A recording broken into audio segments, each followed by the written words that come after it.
Praise the lord, this is my life MS ಚಾನಲನ್ನು ನೋಡುತ್ತಿರುವ ನನ್ನೆಲ್ಲ ಆತ್ಮಿಕ ಸ್ನೇಹಿತರಿಗೆ ಹೃತ್ಪೂರ್ವಕವಾದ ವಂದನೆಗಳನ್ನು ಸಲ್ಲಿಸುತ್ತೇನೆ. ನೆನೆವೆ ಎಂಬ ಪಟ್ಟಣದ ಮೇಲೆ ಭಯಾನಕವಾದ ದೇವರ ಉಗ್ರತೆ ಮತ್ತು ಮಹಾಪ್ರಳಯವು ಬರಲಿರುವಾಗ ಆ ಉಗ್ರತೆಯಿಂದ ತಪ್ಪಿಸಿಕೊಳ್ಳಲು ನೆನೆವೆ ಪಟ್ಟಣದ ಜನರು ರಾಜನೊಂದಿಗೆ ಸೇರಿ ಉಪವಾಸ ದೀಕ್ಷೆಯಲ್ಲಿ ಪಾಲ್ಗೊಂಡರು. 3 ದಿನಗಳ ಕಾಲ ಕಠಿಣ ಉಪವಾಸ ದೀಕ್ಷೆ, 3 ದಿನಗಳ ಕಾಲ ಕಠಿಣ ಉಪವಾಸ ಪ್ರಾರ್ಥನೆ ಮಾಡಿ ದೇವರನ್ನು ಬೇಡಿಕೊಂಡರು. ಆದರೆ ಪ್ರಶ್ನೆ ಏನು ಎಂದರೆ, ನೆನೆವೆ ಜನರು ಏಕೆ ಉಪವಾಸ ಪ್ರಾರ್ಥನೆ ಮಾಡಬೇಕಾಯಿತು? ಅವರಿಗೆ ಇದನ್ನು ಯಾರು ಹೇಳಿದರು? ಅವರು ಉಪವಾಸ ಪ್ರಾರ್ಥನೆಯನ್ನು ಹೇಗೆ ಆಚರಿಸಿದರು? ಆ ಉಪವಾಸ ಪ್ರಾರ್ಥನೆಯ ಫಲವೇನು? ದೇವರು ಯಾವ ಕಾರ್ಯಗಳನ್ನು ನೆರವೇರಿಸಿದರು? ಈ ಎಲ್ಲ ವಿಷಯಗಳನ್ನು ಈ ವಿಡಿಯೋದಲ್ಲಿ ಸ್ಪಷ್ಟವಾಗಿ ವಿವರಿಸಲಿದ್ದೇನೆ. ಈ ವಿಡಿಯೋದಲ್ಲಿ ನೆನೆವೆ ಜನರ ಬಗ್ಗೆ, ಅವರು ಮಾಡಿದ ಉಪವಾಸ ಪ್ರಾರ್ಥನೆಯ ಬಗ್ಗೆ ನೀವು ಖಚಿತವಾಗಿ ತಿಳಿದುಕೊಳ್ಳಬೇಕು.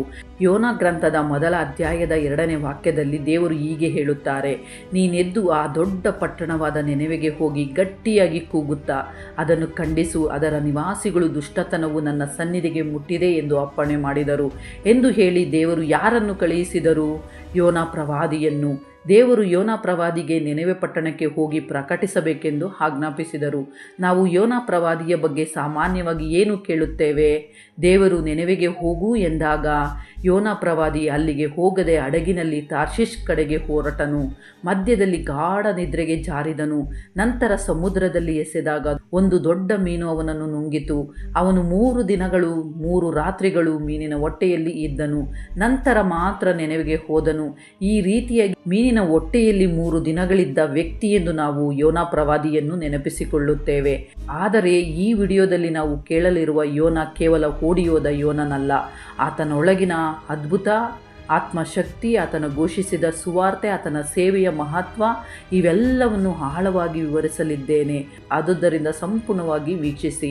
ಯೋನಾ ಪ್ರವಾದಿ ವಾಸಿಸುತ್ತಿದ್ದ ಪ್ರದೇಶದಿಂದ ಸುಮಾರು 800 ಕಿಲೋಮೀಟರ್ ದೂರದಲ್ಲಿತ್ತು ನೆನೆವೆ ಪಟ್ಟಣ.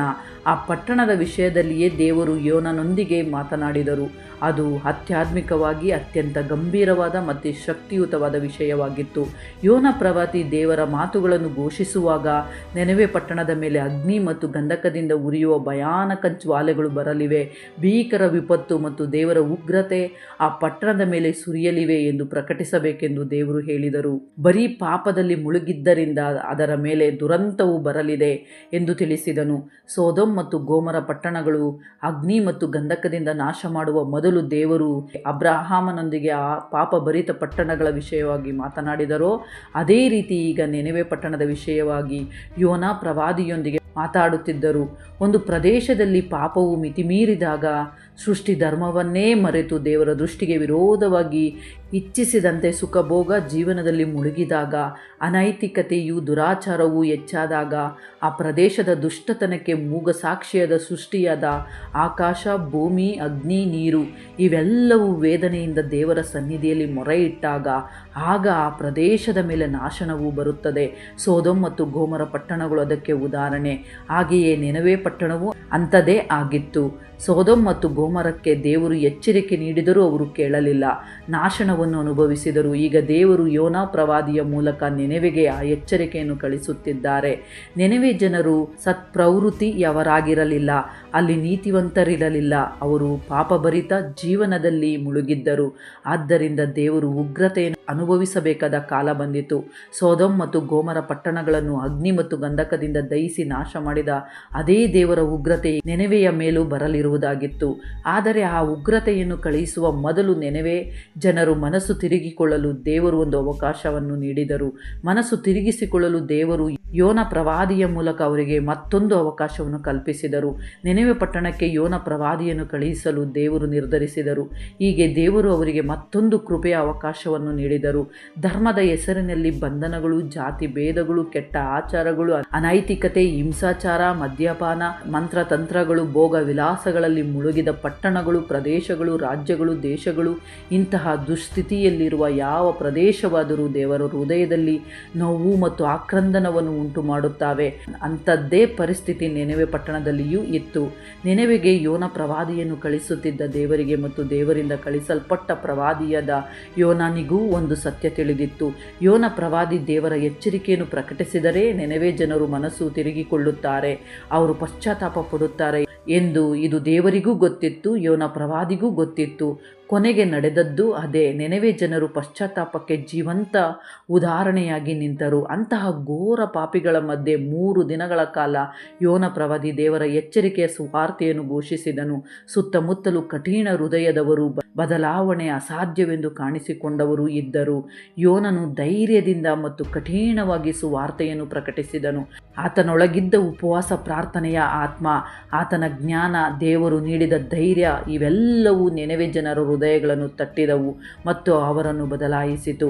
ಯೋನ ಪ್ರವಾದಿ ಘೋಷಿಸಿದ ಸುವಾರ್ತೆ ಶಕ್ತಿಶಾಲಿಯಾಗಿದ್ದುದರಿಂದಲೇ 120,000ಕ್ಕೂ ಹೆಚ್ಚು ಜನರು ಪಶ್ಚಾತ್ತಾಪಕ್ಕೆ ಬಂದರು. ಸಂಪೂರ್ಣ ಪಟ್ಟಣವೇ ಕುಟುಂಬಸ್ಥರೊಂದಿಗೆ, ಮಕ್ಕಳೊಂದಿಗೆ, ಅಲ್ಲದೆ ಪಶುಗಳೊಂದಿಗೆ ಸಹ ಕಠಿಣ ಉಪವಾಸದಲ್ಲಿ ದೇವರ ಮುಂದೆ ಮೊರೆಯಿಟ್ಟಿತು. ಅವರು ಯೋನ ಪ್ರವಾದಿ ಹೇಳಿದ ದೇವರ ವಾಕ್ಯವನ್ನು ಕೇಳಿದರು, ನಂಬಿದರು, ವಿಶ್ವಾಸಿಸಿದರು. ಆ ಕಾರಣದಿಂದಲೇ ದೇವರಿಗೆ ವಿಧೇಯರಾದರು. ದೇವರ ಉಗ್ರತೆ ಬರಲಿದೆ ಎಂದು ಯೋನ ಪ್ರವಾದಿ ಘೋಷಿಸಿದಾಗ ಅದನ್ನು ಎಷ್ಟು ಗಂಭೀರವಾಗಿ ಹೇಳಬೇಕೋ ಅಷ್ಟು ಗಂಭೀರವಾಗಿ ಹೇಳಿದನು. ಅತ್ಯಂತ ಪಾಪಿಗಳ ನಡುವೆ, ವಿರೋಧಿಗಳ ನಡುವೆ ದೇವರ ಸನ್ನಿಧಿಯನ್ನು ಸ್ಥಾಪಿಸುವುದು, ದೇವರ ವಾಕ್ಯವನ್ನು ಅವರಿಗೆ ಹೇಳುವುದು ಅತ್ಯಂತ ಕಷ್ಟದ ಕಾರ್ಯ. ಆದರೆ ಅಂಥ ಕಠಿಣ ಹೃದಯದವರ ಮಧ್ಯೆ ದೇವರ ಸುವಾರ್ತೆಯನ್ನು ಧೈರ್ಯದಿಂದ ಪ್ರಕಟಿಸಿದ ವ್ಯಕ್ತಿ ಯೋನ ಪ್ರವಾದಿ. ಯೋನ ಪ್ರವಾದಿ ಮಾತುಗಳನ್ನು ಜನರು ಕೇಳಿದರು, ನಂಬಿದರು, ವಿಶ್ವಾಸಿಸಿದರು. ಎಲ್ಲರೂ ಒಟ್ಟಾಗಿ ಸೇರಿ ದೇವರ ಮುಂದೆ ಮೊರೆಯಿಟ್ಟರು, ಉಪವಾಸ ಪ್ರಾರ್ಥನೆ ಮಾಡಿದರು. ಅವರ ಮಕ್ಕಳು, ತಾಯಂದಿರು, ಸ್ತ್ರೀಯರು, ಪುರುಷರು, ಮನೆಯಲ್ಲಿದ್ದ ಪಶುಗಳೊಂದಿಗೆ ಸಹ ಉಪವಾಸದಲ್ಲಿ ಪಾಲ್ಗೊಂಡರು. ಅವರು ಮಾಡಿದ ಪಾಪಗಳನ್ನು ಒಪ್ಪಿಕೊಂಡರು, ದೇವರ ಮುಂದೆ ಪಶ್ಚಾತ್ತಾಪ ಪಟ್ಟರು. ಮಹಾರೋಧನೆಯೊಂದಿಗೆ ಕಣ್ಣೀರಿನಿಂದ ದೇವರನ್ನು ಬೇಡಿಕೊಂಡರು. ಭಯಾನಕ ಉಗ್ರತೆ ಬರಲಿದೆ ಎಂಬ ಭೀತಿಯಿಂದ ಆ ಉಗ್ರತೆಗೆ ತಪ್ಪಿಸಿಕೊಳ್ಳುವವರೆಗೂ, ದೇವರ ಕೋಪ ಶಮನವಾಗುವವರೆಗೂ ಕಠಿಣ ಉಪವಾಸ ಪ್ರಾರ್ಥನೆಯಲ್ಲಿ ಮುಂದುವರೆದರು. ನೆನವೆ ಪಟ್ಟಣಕ್ಕೆ ಒಬ್ಬ ರಾಜನಿದ್ದನು. ಆ ರಾಜನ ಸ್ಥಿತಿ ಹೇಗಿತ್ತು? ಅವನು ಪಾಪದಲ್ಲಿ, ವಿಗ್ರಹ ಆರಾಧನೆಯಲ್ಲಿ ಮುಳುಗಿದ್ದನು. ಆ ರಾಜನನ್ನು ಗದರಿಸಲು, ಎಚ್ಚರಿಸಲು, ಅವನ ರಾಜ್ಯದ ಮೇಲೆ ಬರಲಿರುವ ಉಗ್ರತೆಯನ್ನು ಘೋಷಿಸಲು ದೇವರ ಸೇವಕನಾದ ಯೋನ ಪ್ರವಾದಿ ಧೈರ್ಯವಾಗಿ ನಿಂತನು. ಕೆಲವೇ ಕ್ಷಣಗಳಲ್ಲಿ ದೇವರ ಶಕ್ತಿಯಿಂದ ಆ ರಾಜನ ಹೃದಯವನ್ನು ಕೂಡ ಕದಡಿಸಿದನು.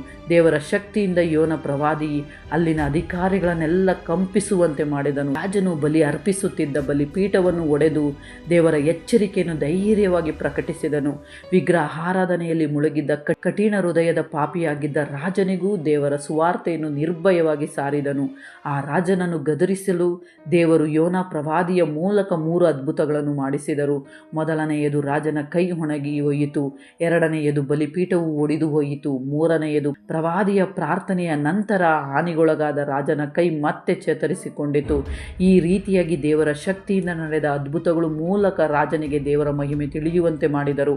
ಆ ಪ್ರದೇಶವನ್ನು ಕದಡುವಷ್ಟು ಶಕ್ತಿಯು ಯೋನ ಪ್ರವಾದಿಯಲ್ಲಿ ಇತ್ತು. ಆತನ ಮಾತುಗಳಲ್ಲಿ ಶಕ್ತಿ ಇತ್ತು, ಆತನ ಕ್ರಿಯೆಗಳಲ್ಲಿ ಶಕ್ತಿ ಇತ್ತು. ದೇವರಿಂದ ಕಳಿಸಲ್ಪಟ್ಟ ದೂತನಾಗಿ, ಪ್ರವಾದಿಯಾಗಿ ರಾಜನ ಹೃದಯದಲ್ಲಿ ಭಯ ಹುಟ್ಟುವಂತೆ ಮಾಡಿದನು. ರಾಜನು ಕೇಳಿದನು, ಭಯಪಟ್ಟನು, ದೇವರ ಶಕ್ತಿಯ ಮಹತ್ವವನ್ನು ಅರಿತನು. ತನ್ನ ಕೈಯಲ್ಲಿ ಸಂಪೂರ್ಣವಾಗಿ ರಾಜ್ಯವಿದ್ದರೂ ಬರಲಿರುವ ಪ್ರಳಯ ಮತ್ತು ಉಗ್ರತೆಯ ಬಗ್ಗೆ ಆತಂಕಗೊಂಡನು. ದೇವರನ್ನು ಬೇಡಿಕೊಳ್ಳಲು ಸಿದ್ಧನಾದನು. ರಾಜ ವಸ್ತ್ರವನ್ನು ತೆಗೆದು ಹಾಕಿದನು, ಅರಮನೆಯಿಂದ ಹೊರಬಂದನು. ಗರ್ವವನ್ನು ಬಿಟ್ಟು ಸಾಮಾನ್ಯ ವಸ್ತ್ರ ಧರಿಸಿ, ಗೋಣಿ ಪಟ್ಟವನ್ನು ಕಟ್ಟಿ ಬೂದಿಯಲ್ಲಿ ಕೂತು ದೇವರ ಮುಂದೆ ವಿನಯದಿಂದ ಪ್ರಾರ್ಥಿಸಿದನು. ಕಠಿಣ ಉಪವಾಸ ಪ್ರಾರ್ಥನೆಯಲ್ಲಿ ನಿರಂತರಾದನು. ಅವನು ಮಾತ್ರವಲ್ಲ, ತನ್ನ ರಾಜ್ಯದ ಎಲ್ಲ ಜನರಿಗೆ ಕರೆಯೊಡ್ಡಿದನು. ಅಧಿಕೃತ ಆದೇಶ ಹೊರಡಿಸಿದನು, ರಾಜಾಜ್ಞೆಯಾಗಿ ಪ್ರಕಟಿಸಿದನು. ಮನೆ ಮಂದಿ ಎಲ್ಲರೂ, ತಾಯಿ, ತಂದೆ, ಮಕ್ಕಳು, ಸ್ತ್ರೀಯರು, ಪುರುಷರು, ಹಾಗೆಯೇ ಮನೆಯಲ್ಲಿದ್ದ ಪಶುಗಳು ಸಹ ನೀರನ್ನು ಸಹ ಮುಟ್ಟದೆ, ಒಂದು ಹನಿಯು ಕುಡಿಯದೆ ಕಠಿಣ ಉಪವಾಸ ಪ್ರಾರ್ಥನೆಯಲ್ಲಿ ಪಾಲ್ಗೊಳ್ಳಬೇಕು ಎಂದು ಆದೇಶಿಸಿದನು. ಪೂರ್ಣ ವಿಶ್ವಾಸದೊಂದಿಗೆ, ಕಣ್ಣೀರಿನಿಂದ, ಭಾರಭರಿತ ಹೃದಯದಿಂದ ಎಲ್ಲರೂ ದೇವರನ್ನು ಬೇಡಿಕೊಂಡರು. ರಾಜನು ಜನರೊಡನೆ ಸೇರಿ ಪಶ್ಚಾತ್ತಾಪಪಟ್ಟು ಪ್ರಾರ್ಥಿಸಿದನು. ಯೋನ ಪ್ರವಾದಿ ಪಟ್ಟಣಕ್ಕೆ ಕಾಲಿಟ್ಟ ಕ್ಷಣದಿಂದಲೇ ದೇವರ ವಾಕ್ಯವನ್ನು ಘೋಷಿಸಲು ಪ್ರಾರಂಭಿಸಿದಾಗ ಅಲ್ಲಿ ಕ್ರಾಂತಿಕಾರಿ ಬದಲಾವಣೆಗಳು ಶುರುವಾಯಿತು. ಯೋನ ಪ್ರವಾದಿ ನೆನವೆ ಪಟ್ಟಣಕ್ಕೆ ಹೋಗಿ ಸುವಾರ್ತೆಯನ್ನು ಪ್ರಕಟಿಸಿದರೆ ಅದು ಜನರಿಗೆ ತಲುಪಿದಾಗ ಖಂಡಿತವಾಗಿಯೂ ಬದಲಾವಣೆಗೆ ಉಂಟಾಗುತ್ತದೆ ಎಂಬುದು ಯೋನ ಪ್ರವಾದಿಗೆ ತಿಳಿದಿತ್ತು. ಆದರೆ ಅಷ್ಟು ವೇಗವಾಗಿ ಬದಲಾವಣೆಗೆ ಸಂಭವಿಸುತ್ತದೆ ಎಂದು ಯಾರೂ ಊಹಿಸಿರಲಿಲ್ಲ. ಇಷ್ಟು ಬೇಗ ಪ್ರತಿಕ್ರಿಯಿಸುವುದು, ತಕ್ಷಣ ಪಶ್ಚಾತ್ತಾಪ ಪಡುವುದು, ಉಪವಾಸ ಪ್ರಾರ್ಥನೆಗೆ ಮುಂದಾಗುವುದು, ಇದು ಅಸಾಧಾರಣವಾದ ಅದ್ಭುತ ಸಂಗತಿಯೇ ಆಗಿತ್ತು. ಯೋನ ಪ್ರವಾದಿಯ ಕೆಲವು ದಿನಗಳು ಶ್ರಮಿಸಿದರೆ, ದೇವರ ಶಕ್ತಿಯನ್ನು ತೋರಿಸಿದರೆ ಜನರು ಜನರು ಕೇಳುತ್ತಾರೆ ಎಂದು ಭಾವಿಸಿದ್ದಿರಬಹುದು. ಆದರೆ ಇಷ್ಟು ಶೀಘ್ರವಾಗಿ, ಇಷ್ಟು ಸ್ಪಷ್ಟವಾಗಿ, ಇಷ್ಟು ಸಂಪೂರ್ಣವಾಗಿ ಹೃದಯ ಬದಲಾವಣೆಗೆ ಆಗುತ್ತದೆ ಎಂದು ಆತನು ಊಹಿಸಿರಲಿಲ್ಲ. ಯೋನ ಪ್ರವಾದಿಯ ಶಕ್ತಿಯುತ ಸುವಾರ್ತೆ ದೇವರ ಉಗ್ರತೆಯನ್ನು ಒಳಗೊಂಡಿದ್ದ ಪ್ರಭುವಿನ ವಾಕ್ಯಗಳನ್ನು ನೆನವೆ ಜನರ ಹೃದಯಗಳಿಗೆ ಎಷ್ಟು ಬಲವಾಗಿ ತಟ್ಟಿದವು ಎಂಬುದನ್ನು ಅಲ್ಲಿ ನಡೆದ ಸಂಗತಿಗಳು ತೋರಿಸುತ್ತವೆ. ಅಲ್ಲಿ ನಡೆದ ಕೆಲವು ಪ್ರಮುಖ ಬದಲಾವಣೆಗಳು ಹೀಗಿವೆ. ಮೊದಲನೆಯದು, ಭಕ್ತಿಹೀನರು, ಪಾಪದಲ್ಲಿ ಮುಳುಗಿದ್ದವರು ದೇವರ ಮೇಲೆ ವಿಶ್ವಾಸವಿಟ್ಟರು. ಎರಡನೆಯದು, ಎಲ್ಲರೂ ಸೇರಿ ಸಾಮೂಹಿಕವಾಗಿ ಕಠಿಣ ಉಪವಾಸ ಪ್ರಾರ್ಥನೆ ಮಾಡಿದರು.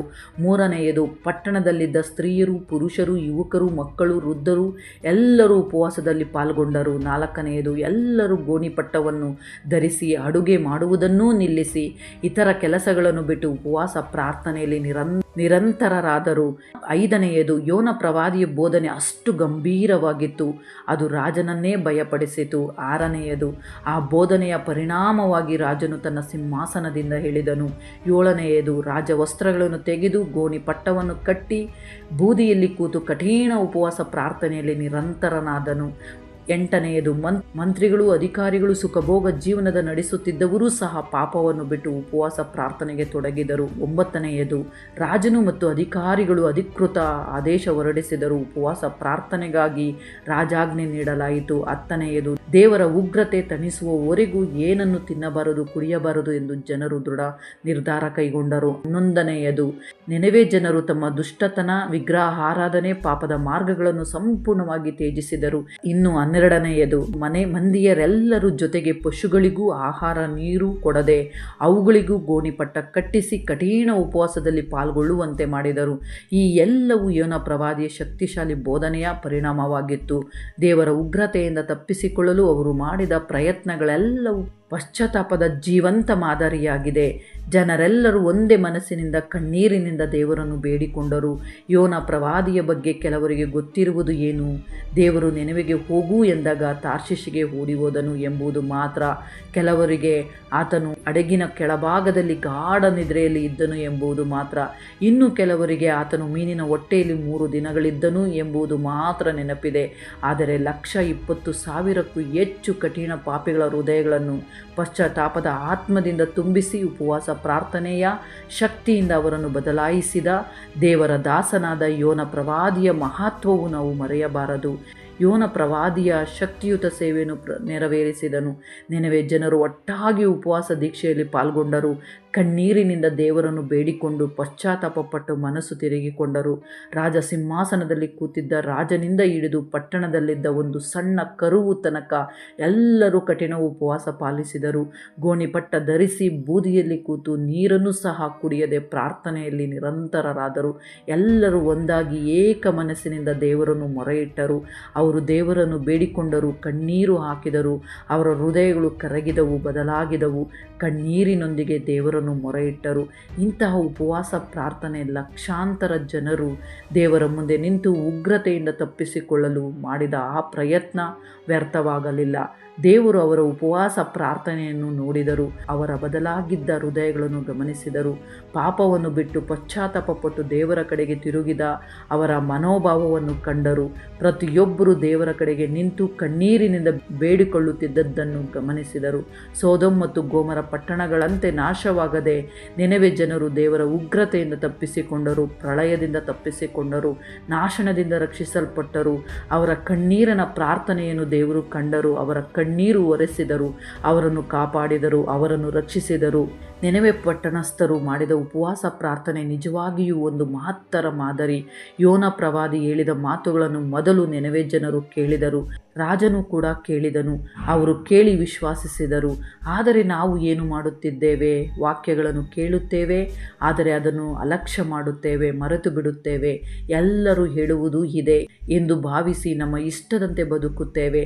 ದೇವರ ವಾಕ್ಯವನ್ನು ಅನುಸರಿಸಲು, ಅದನ್ನು ಆಲಿಸಲು ಆಸಕ್ತಿ ತೋರಿಸುವುದಿಲ್ಲ. ನೆನವೆಯಲ್ಲಿ ರಾಜನೇ ಸಿಂಹಾಸನವನ್ನು ಬಿಟ್ಟು ರಾಜವಸ್ತ್ರಗಳನ್ನು ತೆಗೆದು ಸಾಮಾನ್ಯ ವಸ್ತ್ರ ಧರಿಸಿ ಗೋಣಿ ಬಟ್ಟೆ ಕಟ್ಟಿ ಬೂದಿಯಲ್ಲಿ ಕೂತನು. ಆದರೆ ನಮಗೆ ಮಾತ್ರ ಅಹಂಭಾವ ಹೆಚ್ಚಾಗಿದೆ.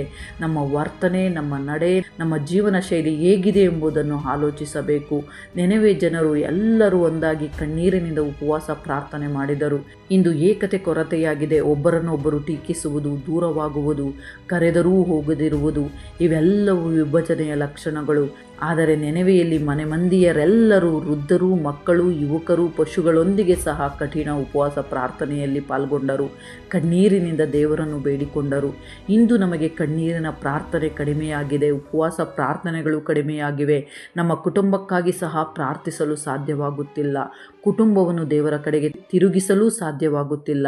ನೆನವೆ ಜನರು ಪಾಪಿಗಳೇ ಆಗಿದ್ದರು, ದುರ್ಮಾರ್ಗಿಗಳೇ ಆಗಿದ್ದರು. ಆದರೂ ಅವರು ತಮ್ಮ ಪಾಪ ಸ್ಥಿತಿಯಿಂದ ಹೊರಬಂದರು. ಅವರ ಹೃದಯ ಬದಲಾಯಿತು. ಅವರು ಉಪವಾಸ ಪ್ರಾರ್ಥನೆ ಮಾಡಿ ಪಶ್ಚಾತ್ತಾಪಪಟ್ಟು ಕಣ್ಣೀರಿನಿಂದ ದೇವರನ್ನು ಬೇಡಿಕೊಂಡರು. ಆದ್ದರಿಂದ ದೇವರ ರಕ್ಷಣೆ ಅವರಿಗೆ ದೊರಕಿತು. ದೇವರ ಉಗ್ರತೆ ದೂರವಾಯಿತು. ನಾಶನದಿಂದ ತಪ್ಪಿಸಿಕೊಂಡರು. ಹಾಗಾದರೆ ನಮ್ಮ ಸ್ಥಿತಿ ಹೇಗಿದೆ? ನಾವು ಯಾವ ರೀತಿಯಲ್ಲಿ ಉಪವಾಸ ಮಾಡುತ್ತಿದ್ದೇವೆ? ಯಾವ ರೀತಿ ಪ್ರಾರ್ಥನೆ ಮಾಡುತ್ತಿದ್ದೇವೆ? ಯಾವ ಸ್ಥಿತಿಯಲ್ಲಿದ್ದೇವೆ ಎಂಬುದನ್ನು ಆಲೋಚಿಸಬೇಕು.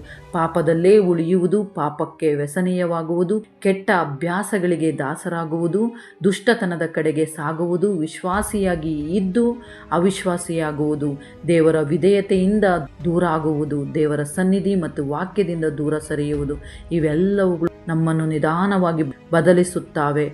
ಒಂದು ದಿನ ನಮ್ಮ ಸ್ಥಿತಿ, ನಮ್ಮ ಪಾಪಸ್ಥಿತಿ, ನಮ್ಮ ನಿರ್ಧಾರಗಳು ಆಧಾರವಾಗಿ ಫಲವನ್ನು ಅನುಭವಿಸಬೇಕಾಗುತ್ತದೆ. ದೇವರ ಉಗ್ರತೆಯಿಂದ ತಪ್ಪಿಸಿಕೊಳ್ಳಲು ಸಾಧ್ಯವಾಗುವುದಿಲ್ಲ. ದೇವರು ಸ್ವಂತ ಯಾರ ಮೇಲೂ ಕೇಡನ್ನು ತರಿಸುವುದಿಲ್ಲ. ಆದರೆ ನಮ್ಮ ನಡೆ ನುಡಿಗಳಿಂದ ನಾವು ಸ್ವಂತ ಕೆಡುಕಿಗೆ ಅವಕಾಶ ನೀಡುತ್ತೇವೆ. ಆ ಕೆಡುಕು ನಮ್ಮ ಸುತ್ತಲೂ ತಿರುಗುತ್ತಿರುತ್ತದೆ. ಆ ಕೆಡುಕು ನಿಮ್ಮ ಪಾಪಸ್ಥಿತಿಯನ್ನು ಅನುಸರಿಸಿ ನಿಮ್ಮ ಸುತ್ತಲೇ ತಿರುಗುತ್ತಿರುತ್ತದೆ. ನೆನವೆ ಪಟ್ಟಣಸ್ಥರು ನಮಗೆ ಒಳ್ಳೆಯ ಮಾದರಿ. ಅವರು ಕೇಳಿದರು, ಕೇಳಿ ವಿಶ್ವಾಸಿಸಿದರು, ದೇವರ ವಾಕ್ಯಕ್ಕೆ ವಿಧೇಯರಾದರು. ಅದಕ್ಕಾಗಿ ದೇವರ ಕಡೆಗೆ ತಿರುಗಿದರು. ದೇವರ ಸನ್ನಿಧಿಗೆ ಬಂದು ತಮ್ಮ ಕೆಡುಕು, ಪಾಪ, ಮೂರ್ಖತ್ವ ಮತ್ತು ಪಾಪಸ್ಥಿತಿಗಳನ್ನು ಒಪ್ಪಿಕೊಂಡು ಪಶ್ಚಾತ್ತಾಪಪಟ್ಟರು.